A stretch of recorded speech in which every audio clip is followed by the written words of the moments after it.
As always, I love sharing in worship with you. My only regret being that we could not be together in person, because what it means to be together has shifted in the past few months. I am deeply grateful that we can gather in this way, that we care enough about each other and the communities of which we are a part to worship, to build sacred space while practicing physical distancing. How wonderful it is to affirm the inherent worth and dignity of each person in our community by gathering virtually. How wonderful a thing to celebrate our interdependence in this time of turmoil by keeping each other safe. As always, I am so deeply honored to be with you. Maybe you've heard this poem, this rhyme that begins in 1492, Columbus sailed the ocean blue. I grew up, as some of you know, in the Republic of Trinidad and Tobago. That poem, that rhyme was woven into the fabric of my childhood, a yarn of an explorer who, with his 3 ships, the Nina, Pinta, and Santa Maria, and happy crew, set forth with pride to discover the new world. Hailed as he was, as brave and as bright, he encountered kindness and traded food and spice. What a grotesque and distorted fantasy. Maybe you learned it in school, as I did. Maybe you'd be surprised to know that some children today still learn it in school as history, as truth. A history that renders invisible the violence of an explorer and the empire in whose name he traveled. An empire that in 1493 declared and established via a papal decree that European explorers had the right to claim land, to claim waterways that they discovered, to treat as subhuman any peoples already inhabiting that land, to plant flags and spread the ideology of empires funding their lust for domination. And so it began. Or maybe this is but one way in which it began.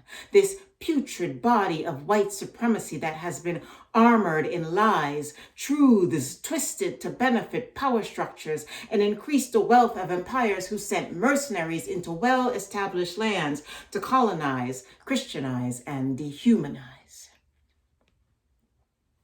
They came and they looted land, bodies, resources, enriching their own coffers, planting their flags of supremacy on our Black, brown, and indigenous bodies with political and religious decrees that declared we have no right to be, making it the case that to be Black, to be brown, to be indigenous is to exist in a state of constant precarity, fearing that one's life, one's livelihood, can be, will be, historically has been looted. Loot. That Hindi word that means spoils of war or other goods seized roughly, co-opted by the British Empire, or dare I say looted by the British Empire, to describe soldiers' pay and imperial seizures, riches that remain locked in museums for visitors to gape at, while the countries from which they were stolen fight to recollect pieces of themselves and bring them home.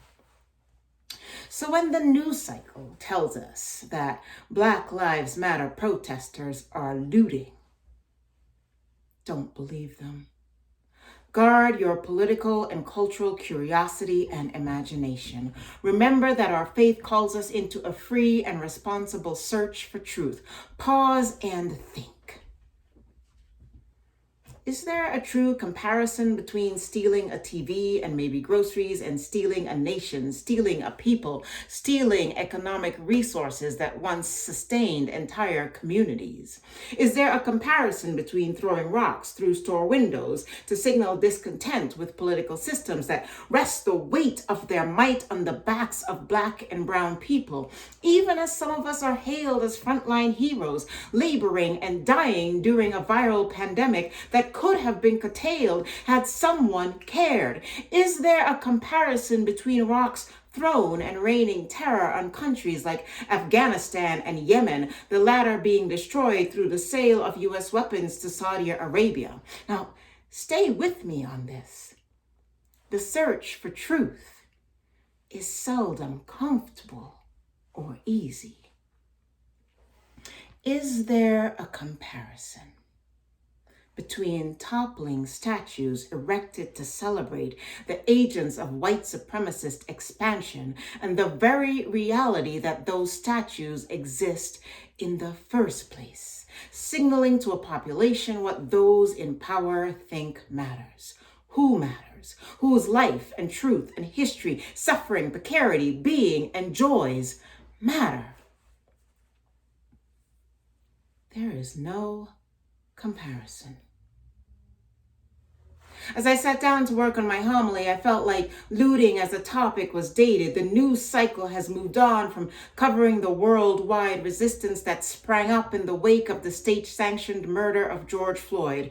But it is still relevant. It is still relevant as we who believe in liberation, in freedom as a matter of faith, are faced with the real possibility that our political and cultural imaginations are being looted as corporations like Amazon literally loot the Black Lives Matter discourse in a rush to appear woke, posting on its website words that point to solidarity, showcasing Black movies, virtue signaling, all for the purpose of making millions, even as it denies workers the right to rest, to decent health care, to urging a wage that is sustainable. Our political and cultural imaginations are in danger of being stultified with the removal of statues, with gestures like real estate agents pledging not to use the term master bedroom, the renaming of streets and bridges, praise for the painting of Black Lives Matter on streets.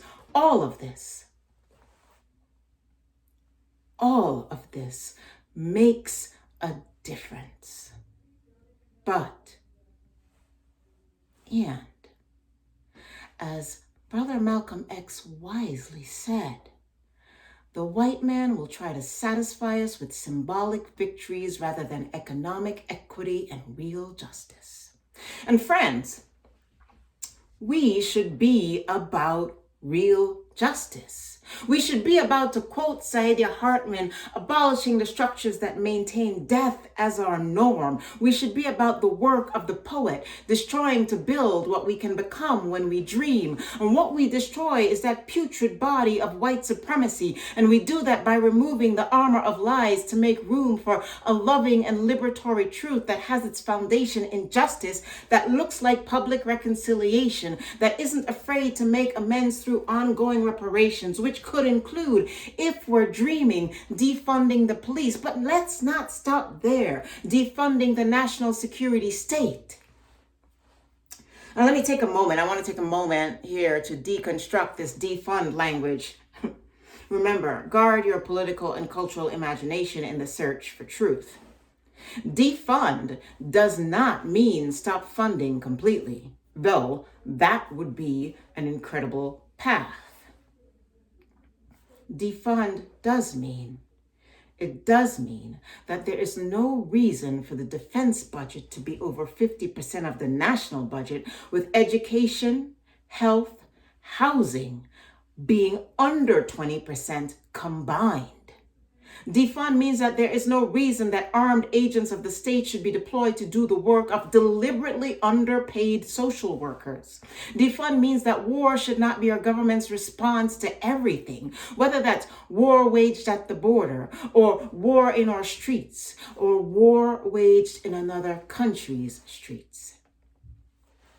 So, what we want to destroy is that putrid body of white supremacy, which could include, if we're dreaming, defunding the police, defunding the national security state, and investing in education, investing in community help, in safety that does not ignore the precarity of Black, brown, and indigenous, trans, cis, queer bodies, which could include economic equity and healthcare that isn't bound up in employment. It could include employment that is required to offer living, sustainable wages with humane working conditions. It could include immigration policies that are grounded in solidarity, and recognize America's complicity in shaping the realities that often force migration.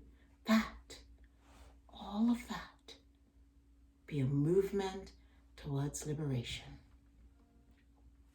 Let it not be that we settle for having our imaginations looted, our yearnings pacified by fanciful yarns and only symbolic victories. There is so much more work to be done. The way forward may not be clear, but that is part of the work. To co-create, to follow the lead of those who have been agitating for liberation for so long. Come. Let's build what we become when we dream. Let's build what we become when we dream. Let us become what we dream.